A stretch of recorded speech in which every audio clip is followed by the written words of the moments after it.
আজ সকালে, today morning, wrong. Yes, today morning is wrong.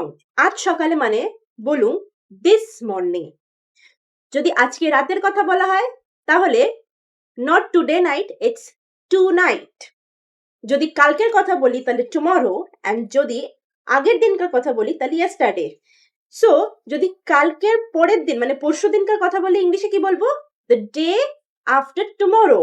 আর যদি আগের দিনের কথা বলি তাহলে বলবো the day before yesterday.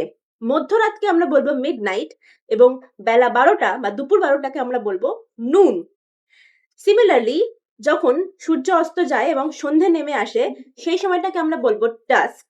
And যখন সকালে সূর্যের আলো আস্তে আস্তে বার হয়, আস্তে আস্তে অন্ধকার দূর হয়ে যে ভোরবেলাটা বেরিয়ে আসে সেটাকে আমরা বলবো ডন।